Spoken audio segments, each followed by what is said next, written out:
Hey, welcome to our video on isostasy and flexure. I want to start it out with a look at the Tibetan Plateau. Located here between Asia and India, the Tibetan Plateau was created by a continent-continent collision when India moved northward, colliding with Asia, causing a lot of thrust faulting and crustal thickening by ductile flow. Today, that crustal thickening has made the average lithosphere very, very thick and buoyant. So this entire region of Tibet floats incredibly high because the lithosphere is thicker. Just how high is it floating? It's mind-boggling if you've never been there. The Tibetan Plateau is roughly the size of the United States, and if we look at a topographic profile across it from north to south, you can see that if you were to hike up onto the plateau from the south, you need to go about 5,000 meters up, or 18,000 feet. The average elevation of the plateau is greater than 15,000 feet. This is incredibly high. This is higher than most of the mountains in the continental United States. As a result, this is a very special and difficult landscape, incredibly arid. Very little rainfall means no trees and very few plants. It's so dry and cold that cows can't even survive, or sheep. One of the few animals that can survive are yaks that provide milk and fur. So in this video, I want to take a closer look at some of the geophysical concepts that explain a place like Tibet. This video will start out looking at isostasy and flexural strength. Then we'll talk a little bit about the time scale of isostasy, and then we'll close with a few examples of how isostasy is the driving factor to explain a lot of the physiography on Earth's surface today. So first I want to quickly review how we should think about this relationship between the astenosphere and the lithosphere. Okay? So keep in mind the astenosphere is part of the upper mantle, that's what we call the upper mantle, and it behaves as a fluid over long time scales. Essentially, this rock can flow slowly over long time scales. In contrast, the lithosphere is defined by its mechanical properties. It's defined by the fact that it is very rigid and mechanically strong. And that's despite the fact that it is made up of two different things, of oceanic crust and lithospheric mantle. These have very different compositions, but because they're both cold and strong, we call that the lithosphere. And we explain this most simply with the idea that the lithosphere essentially floats in the astenosphere. But that's not entirely true. That's an oversimplification. Instead, we need to recognize that this lithosphere has rigidity and strength. It might be more like a piece of plywood floating in a giant pool of molasses, something like that. The plywood itself has strength, so if you place a load on the plywood, it's going to bend a little bit, but maybe not a lot, depending how thick and strong it is. Likewise, the astenosphere isn't water. It's something like cold molasses. It will deform slowly over time, and yes, the lithosphere will float on it, but it also has its own strength by virtue of being very viscous. Something like silly putty. If you've ever placed a load or a brick on silly putty, it deforms slowly over time, but also acts to support that load. Okay, so if we think about how these loads are supported, how the lithosphere is supported, we need to recognize two concepts. One is called isostasy, and one is called flexure. So isostatic compensation is this idea that a lithospheric load is in fact locally supported by floating in the astenosphere. The same way that a boat floats on water by essentially displacing the water below it is the same as how a load may float in the astenosphere, basically displacing the astenosphere below it. And isostasy is the idea that the mass or the weight of a stenosphere that's displaced below the load equals the weight of the load itself. So there's an isostatic balance. The same way the water displaced by a boat weighs the same as the weight of the boat itself.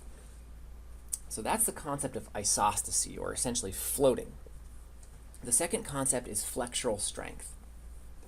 I mentioned that the lithosphere behaves more like a piece of plywood, which means if you put a load on it, part of that weight is actually supported by the rigidity of the lithosphere, the actual strength of the board itself.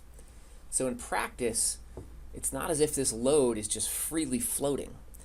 It's actually partially supported by the flexural strength of the lithosphere itself.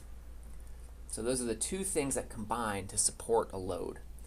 And I'll just quickly say, what is a load? We'll talk more about this in a second. This could be an ice sheet. This could be a tectonic thrust sheet. It could be a volcano, any number of things that add weight to the lithosphere. So what's interesting is that the whole field of geophysics can predict something about how these lithospheric loads should be accommodated.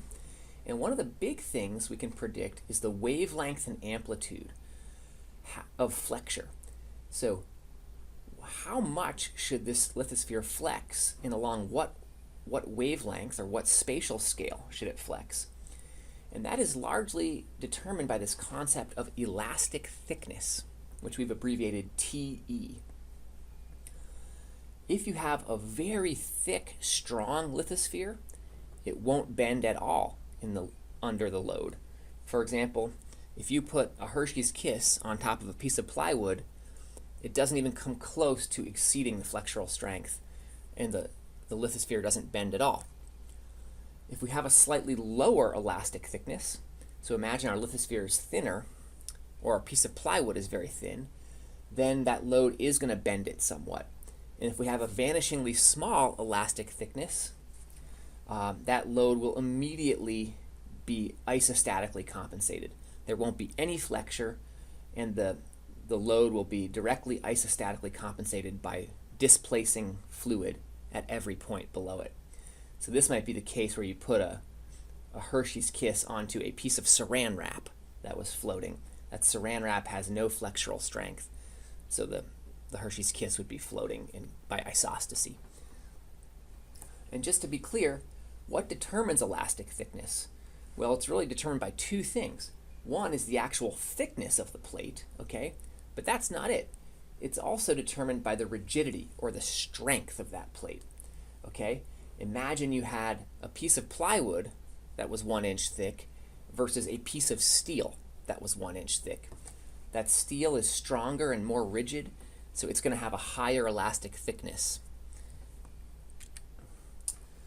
All right, so with those basic concepts out of the way, let's look a little bit at timescales of these processes. We've been talking about plywoods floating on molasses, but of course, in actuality, we're talking about huge continents floating on rock.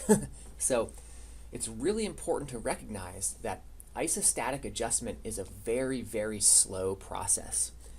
Although we keep talking about the asthenosphere as fluid, it is a rock, and it takes thousands of years or tens or hundreds of thousands of years even for the asthenospheric rock to actually flow out from under a load, okay?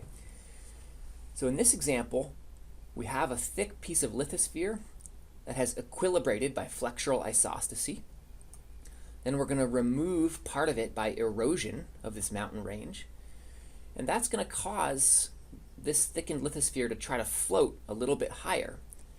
And as it uplifts, it gets an isostatic uplift response, a stenosphere essentially has to flow back in under it before it can uplift, right? We can't open up an open space underneath the lithosphere here. We have to let that asthenosphere flow back in under. Because it's very viscous, in fact, it's solid rock, this takes a long time. So this rebound or this uplift can't happen immediately. It has to play out over time scales of typically tens of thousands of years. So that's an important thing to consider. An example of this, and a great example of isostatic compensation in general, is the story of the Laurentide ice sheet. This was an ice sheet that was 5 or 6 kilometers thick at its thickest point over Hudson Bay here, and actually once extended over much of North America. That 5-6 kilometers of ice weighed a huge amount, and it actually caused the lithosphere to sink deeper into the asthenosphere. On a geologic time scale, that ice melted almost instantaneously. It melted over 10,000 years and disappeared very, very quickly towards the end. So essentially, we removed that load pretty quickly, and it's taken another 6,000 years for the lithosphere to actually undergo isostatic rebound. And over the last 6,000 years, you can see we've had a total of 80 meters of uplift of the surface. So this underscores another really important point, which is that although these amounts of uplift are very small in comparison to the thickness of the lithospheric plates, these are actually very significant vertical displacements in terms of humans, right? 80 meters of uplift is a lot on a human spatial scale. It's not that much. It's just a fractional number in terms of the thickness of the lithosphere. And here's a cool example of some shorelines. Shorelines which were eroded by the water in Hudson's Bay. And as the land surface has uplifted higher and higher, the relative height of the ocean water has become lower, and these shorelines are progressively etched lower and lower, effectively acting to record the uplift of the land surface. Okay, so let's close now with a few examples of where isostasy and flexure govern surficial geology. And the short answer is everywhere. You can't get away from the concepts of isostasy and flexure. Most notably, if you look at the distribution of continents versus ocean basins around Earth, this is entirely governed by isostasy. So this map that we take for granted has everything to do with how thick the lithosphere plates are and what they're made of, and thus whether they're floating high or floating low in the asthenosphere. So continental lithosphere tends to be light and thick and floats high. Oceanic lithosphere tends to be thin and dense, made of basalt, and tends to float lower. So if you look at the hypsometry of Earth, so this is the percentage of Earth's surface area along this axis versus its elevation of that surface area. We see we have a huge peak of continental landmass, continental lithosphere, right near sea level. And then we have a second big peak representing the typical thickness and density of oceanic lithosphere, which of course is about 5 kilometers below sea level. And what's really cool is if you compare the hypsometry of Earth, so here's that same graph, just in a different color. Here's Earth. We have 2 peaks in Earth's hypsometry, and we're one of the few planets in our solar system that has that. Mars doesn't have it. Venus has a very localized distribution. And the reason is that these other planets don't have plate tectonics. Or in the case of Mars, they had a very short-lived plate tectonic episode. So it's only because of tectonic cycling that Earth actually has different types of lithosphere, continental and oceanic. And it's a very unique thing, which actually gives us a very unique topographic signature, this bimodal signature. Super cool. Okay, in closing, I'll just emphasize that we see isostasy and flexure everywhere. We already gave an example with a glacial load, but of course, water and sediments can also act as loads. For example, on passive margins, as sediment accumulates, it actually causes the lithosphere on passive margins to sink downward. Volcanoes and lava flows can act as loads. For example, Hawaii has extruded such a huge mass of lava that it's actually weighing down the oceanic lithosphere and creating a flexural downwarp. So these kinds of things play out all over the world and have had a really important control on geologic evolution over time. So in summary, a few key points from this video. Earth's lithosphere is mechanically rigid, and the astenosphere acts as a viscous fluid. The lithosphere supports loads by both flexure and by isostasy. Flexure is the bending of the plywood. Isostasy is the actual displacement of liquid of an equal mass to the load, just like a boat floating. The amplitude and wavelength of flexure is controlled by the elastic thickness. How thick is that plate and how strong and rigid is it? The time scale of isostatic processes are very slow because the astenosphere is made of rock, which, needless to say, flows very slowly with time and acts as a regulator to slow down all the isostatic adjustments.